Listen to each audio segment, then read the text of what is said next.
Good morning class 8। Welcome back. Break से पहले हम कर रहे थे एक्सरसाइज 6.2। अब हम करेंगे 6.3।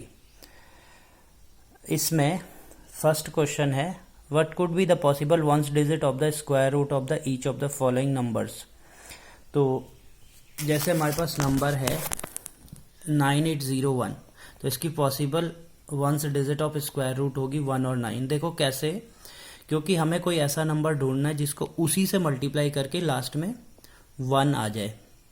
तो एक तो 1 इंटू 1 करके 1 आता है, एक 9 इंटू 9 करके 81 आता है जिसकी यूनिट डिजिट 1 होगी। तो 1 और 9 इसके स्क्वायर रूट की यूनिट डिजिट हो सकती है। ऐसे ही 99856, इसको 4 4 जा 16 मतलब 6 और 6 6 जा 36 मतलब 6। तो 4 और 6 इसके यूनिट प्लेस में आ जाएंगी स्क्वायर रूट के। ऐसे ही यहाँ 1 है तो 1 और 9 आ जाएगा, फिर 5 है तो 5 आ जाएगा।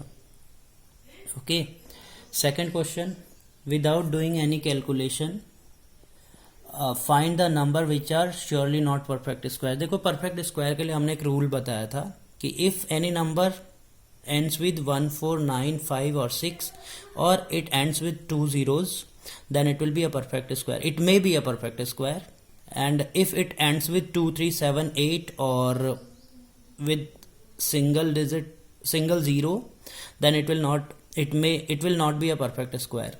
So यहाँ देखिए 153 3 है ना, तो it will not be a perfect square. 257 दोबारा फिर 7 है तो परफेक्ट स्क्वायर नहीं होगा। 408 8 है, यहाँ देखिए ये वाले परफेक्ट स्क्वायर नहीं होते हैं, तो नॉट अ परफेक्ट स्क्वायर। 441 1 है तो may be a perfect square.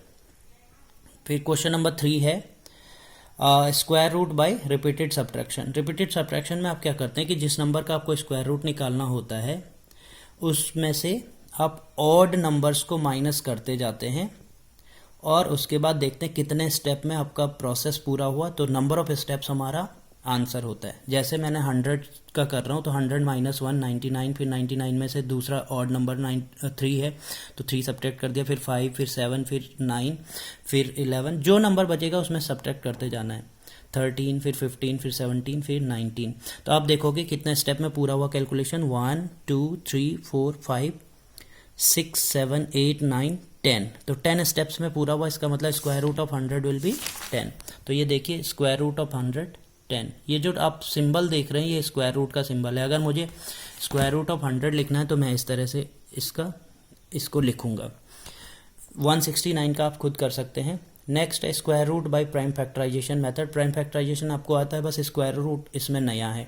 जैसे मैंने लिया है सेकेंड पार्ट 400 का स्क्वायर पर प्राइम फैक्टराइजेशन आप देख लीजिए। सबसे पहले 2 से मैंने इसे डिवाइड किया तो 200 आया, फिर 200 को 2 से डिवाइड किया तो 100 आया, 100 को 2 से डिवाइड किया 50 आया, 50 को 2 से डिवाइड किया तो 25 आया, 25 फिर 2 से नहीं होता, 3 से नहीं होता, उसको 5 से किया तो 5 5 या 25 1 हो गया।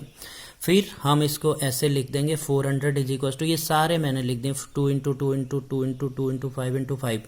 फिर मैं स्क्वायर रूट लिखूंगा दोनों जगह, तो ये स्क्वायर रूट लिख दिया। अब स्क्वायर रूट में हम क्या करते हैं कि दो एक जैसे नंबर्स जो पेयर्स में होते हैं उस पेयर में से एक नंबर लिखा जाता है। जैसे 2 इंटू 2 है तो इसमें से एक 2 मैंने बाहर लिख दिया, फिर 2 इंटू 2 है तो एक 2 बाहर लिख दिया, 5 इंटू 5 है तो एक 5 बाहर लिख दिया। जिसका पेयर नहीं बनेगा वो अंदर ही रहेगा, तो आंसर विल बी 20। तो स्क्वायर रूट ऑफ 400 हमारा 20 हो गया। ऐसे ही एक और पार्ट है 5929, इसको मैंने प्राइम फैक्टराइजेशन किया, इस तरीके से आ गया। ये 2 से डिवाइड नहीं होता था, 3 से नहीं होता था, 5 से नहीं होता था, तो 7 से हुआ। फिर यहाँ जब 847 आया, सॉरी 121 आया तो ये 7 से नहीं हुआ, 9 से नहीं हुआ, तो 11 से होगा। 11 11 जा और 11 सॉरी दिस विल बी 11 1 जा। तो अब ये हमारा ऐसे लिखेंगे 7 जैसे पहले लिखा था 7 इंटू 7 इंटू 11 इंटू 11। अब स्क्वायर रूट ले रहे हैं तो स्क्वायर रूट के अंदर और 2 में से एक नंबर, पेयर में से एक, ऐसे 7 इंटू 11 77। फिर नेक्स्ट है 529, ये सीधे के सीधे 23 से डिवाइड होता है, तो 23 जा 529 और 23 1 जा, तो 23 इंटू 23 हो गया हमारा स्क्वायर रूट। इस तरीके से आप इसको 4 क्वेश्चंस आप कर लेंगे। जो पार्ट्स मैंने छोड़ दिया उनको आपको करना है। Thank you.